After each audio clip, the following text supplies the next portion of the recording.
हरे कृष्णा। प्रिय भक्तजनों, आप सभी को देवशनी एकादशी की ढेर सारी शुभकामनाएं।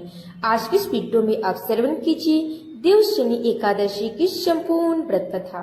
तो प्रिय श्रोताओं, आप लोग बड़े ही श्रद्धा और प्रसन्नचित मन से इन कथाओं को पूरा अवश्य सुनिएगा। तो पौराणिक कथाओं के अनुसार एक बार धर्मराज युधिष्ठिर ने कहा, हे केशव, आषाढ़ शुक्ल एकादशी का क्या नाम है? इस व्रत की करने की विधि क्या है और इसे किस देवता के पूजन किया जाता है? श्री कृष्ण कहने लगे, हे युधिष्ठिर, जिस कथा को ब्रह्मा जी ने नारद जी से कहा था वही मैं तुमसे कहता हूँ। एक समय नारद जी ने ब्रह्मा जी से यही प्रश्न किया था।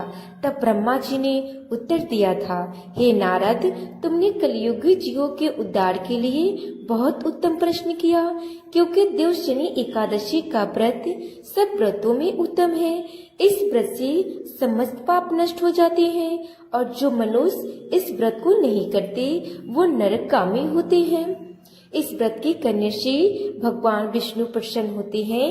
इस एकादशी का नाम देवशनी एकादशी है। श्रोताओं, अब आप श्रवण कीजिए देवशनी एकादशी की संपूर्ण व्रत कथा।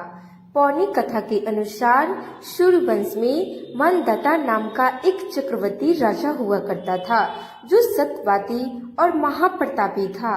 वो अपनी प्रजा का पुत्र की भांति पालन किया करता था। उसकी सारी प्रजा धन धान से भरपूर और सुखी थी। उसकी राज में कभी अकाल नहीं पड़ता था। एक समय उस राजा की राज में 3 वर्षों तक वर्षा नहीं हुई और अकाल भी पड़ गया। प्रजा अन्न की कमी के कारण अत्यंत दुखी हो गई। अन्न न होने से राज में यज्ञ आदि भी बंद हो गए। एक दिन राजा प्रजा के पास जाकर कहने लगी, ये राजा, सारी प्रजा त्राहीन पुकार रही है, क्योंकि समस्त विश्व की सृष्टि का कारण वर्षा है। वर्षा के अभाव से अकाल पड़ गया है और अकाल से प्रजा मर रही है। इसीलिए हे राजन, कोई ऐसा उपाय बताओ जिससे प्रजा का कष्ट दूर हो जाए। राजा मंदता कहने लगे, आप लोग ठीक कह रहे हैं, वर्षा से ही अन्न उत्पन्न होता है और आप लोग वर्षा न होने से अत्यंत दुखी हो गए हैं। मैं आप लोगों को दुखों को समझता हूँ। ऐसा कहकर राजा को सेना के साथ लेकर वन की तरफ चल दिया। वो अनेकों ऋषियों के आश्रम में भ्रमण करता हुआ अंत में ब्रह्मा जी के पुत्र अंगिरा ऋषि के आश्रम में पहुँचा। वहाँ राजा ने घोड़े से उतरकर अंगिरा ऋषि को प्रणाम किया। मुनि ने राजा को आशीर्वाद देकर कुशल क्षेम के पश्चात उनसे आश्रम में आने का कारण पूछा। राजा ने हाथ जोड़कर विनती भाव से कहा, हे भगवान, सब प्रकार से धर्म पालन करने पर भी मेरे राज में अकाल पड़ गया है। इससे प्रजा अत्यंत दुखी है। राजा के पापों के प्रभाव से ही प्रजा को कष्ट होता है। ऐसा शास्त्रों में कहा गया है। जब मैं धर्म अनुसार राज करता हूँ तो मेरे राज में अकाल कैसे पड़ गया, इसके कारण का पता मुझे भी अभी तक नहीं चल सका।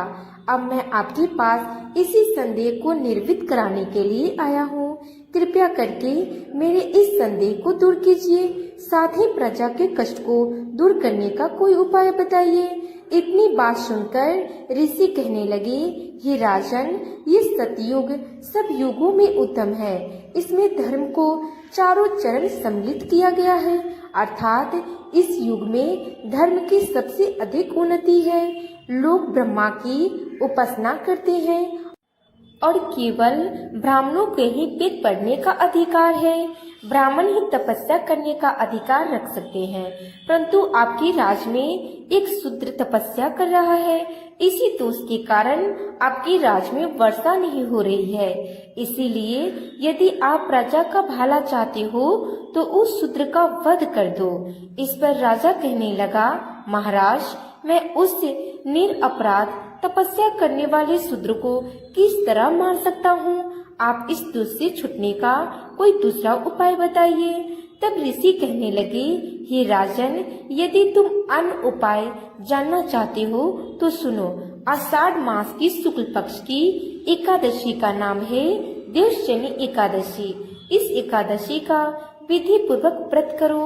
व्रत के प्रभाव से तुम्हारे राज में वर्षा होगी और प्रजा सुख प्राप्त करेगी, क्योंकि इस एकादशी का व्रत सब सिद्धियों को देने वाला है और समस्त उपद्रवों को नाश करने वाला है। इस एकादशी का व्रत तुम प्रजा सेवक तथा मंत्रियों सहित करो। मुनि के इस वचन को सुनकर राजा अपने नगर को वापस आया। विधि पूर्वक देवशनि एकादशी का व्रत किया। इस व्रत के प्रभाव से फिर से राजा के राज में खूब वर्षा हुई। प्रजा को काल से मुक्ति मिल गई। इस एकादशी को पद्मा एकादशी के नाम से भी जाना जाता है। इस व्रत को रखने से भगवान विष्णु अत्यंत प्रसन्न होते हैं। इस कथा का सार ये है कि अपने कष्टों से मुक्ति पाने के लिए कभी भी किसी भी हाल में किसी दूसरे का बुरा नहीं करना चाहिए। अपनी शक्ति से और भगवान पे पूर्ण श्रद्धा रखकर संतों के कहे अनुसार सत्कर्म करने से बड़े से बड़े कष्टों से सहज मुक्ति मिल जाती है। एकादशी के दिन प्रातः काल उठकर घर की साफ सफाई करके नित्य कर्मों से निर्वृत्त होकर स्नान आदि करने के बाद घर में पवित्र जल यानी गंगा जल का छिड़काव किया जाता है। फिर एक चौकी पे साफ पीला वस्त्र बिछाकर उस पे भगवान गणेश जी और भगवान विष्णु की सोना चांदी या पीतल की या मिट्टी की मूर्ति की स्थापना की जाती है और फिर विधि विधान से भगवान की पूजा की जाती है। पूजा करते समय मंत्रों का जाप करके व्रत की कथा अवश्य पढ़नी चाहिए।